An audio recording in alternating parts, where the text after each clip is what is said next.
Natural health व natural beauty से जुड़े इस चैनल पर आपका स्वागत है। आज हम आपसे चौलाई, राजगीरा या रामदाना के लड्डू बहुत ही आसान विधि से कैसे बनाए जा सकते हैं वह बताने वाले हैं। गणेश जी को, हनुमान जी को व मुख्य रूप से शिव जी भगवान को यह लड्डू चढ़ाए जाते हैं।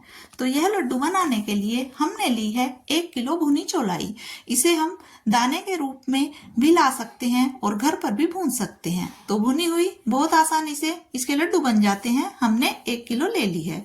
उसके लिए हमने 1 किलो लड्डू अगर हमें बनाने हैं चौलाई या रामदाना के, तो इतनी ही हमें चीनी या गुड़ लेना है जिसकी हमें चाशनी बनानी है। उसमें हमें 1 पाव डालना है पानी।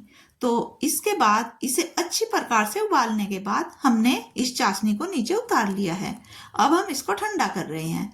तो अच्छी प्रकार से इसमें जब उबाल आ जाए तब हमें इसे उतार लेना है। इसमें हमें तार नहीं देखना है कि 1 तार की बनानी है या 2 तार की। हमें सिर्फ 1 किलो रामदाना या चौलाई के लिए 1 किलो ही चीनी या गुड़ लेना है और उसमें 1 पाव डाल लेना है हमें पानी। अच्छे से उबाल आने के बाद उसे हमें ठंडा कर लेना है चाशनी को, और फिर हमें छानते हुए अपने रामदाना या चौलाई में इसे मिला लेना है। पहले सारा नहीं डालना है, थोड़ी थोड़ी मात्रा में हमें इसे डालना है और इसे अच्छे से मिलाकर फिर हम इसके लड्डू बनाने वाले हैं। देखिए, बहुत ही आसान विधि से यह लड्डू बन जाते हैं। अगर हम मार्केट से लेते हैं तो वह बिल्कुल ही अलग स्वाद के होते हैं और बहुत छोटे छोटे होते हैं, लेकिन घर के बने लड्डू बहुत ही स्वादिष्ट होते हैं। और व्रत त्योहारों आदि में जब हम शुद्धता का ध्यान रखते हैं, व भोग के लिए प्रसाद भी बनाते हैं, तब इस तरीके से हम बहुत ही आसानी से यह लड्डू बना सकते हैं। अगर हम चौलाई लाकर भूनते हैं तो उसमें आधी बेकार निकल जाती है, कई बार अच्छे से भून नहीं पाती और वह खाने में बहुत ही बेकार किरकिरी लगती है। तो इस तरीके से हम अगर भुनी हुई चौलाई लाते हैं तो उसे हम बहुत ही आसानी से लड्डू बना सकते हैं। देखिए, थोड़ी हमने इसमें चाशनी डाली है और इसके साथ हमने फिर यह चौलाई या रामदाना को अच्छे से मिला लेना है। यह अच्छे से हाथ से मिलेगा क्योंकि लड्डू बनाते टाइम हम हाथ पर हल्का सा पानी लगा लेते हैं और फिर इसे अच्छी प्रकार से मिलाते हुए इस तरीके से हम किसी भी साइज के लड्डू इसके बना सकते हैं। जब हम मार्केट से चौलाई लाते हैं तो उसे ऐसे ही हमें लड्डू के रूप में प्रयोग नहीं करना चाहिए। उसे भी हमें मोटी छलनी से छान लेना जरूरी होता है।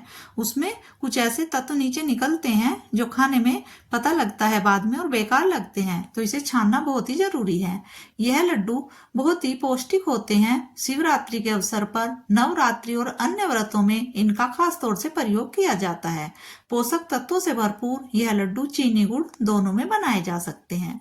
तो इस चैनल पर हम नेचुरल हेल्थ व नेचुरल ब्यूटी से जुड़ी छोटी छोटी जानकारियां आपसे साझा करते रहते हैं, जो रोजमर्रा की जिंदगी को आसान करने वाली होती है। अगर आपको भी यह जानकारियां अच्छी लगती है तो हमारे चैनल को लाइक, सब्सक्राइब अवश्य कीजिए और हम आपसे जो चीजें साझा करना चाहते हैं आप भी उनका लाभ अवश्य उठाइए।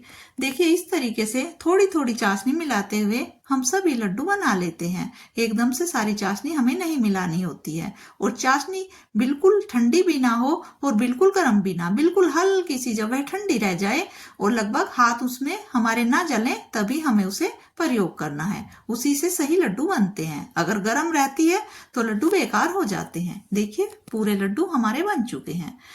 हम इन्हें किसी भी साइज के बना सकते हैं और यह बहुत ही आसानी से टूटने वाले और बहुत ही स्वादिष्ट व पेट के लिए बहुत ही फायदेमंद यह लड्डू बन जाते हैं।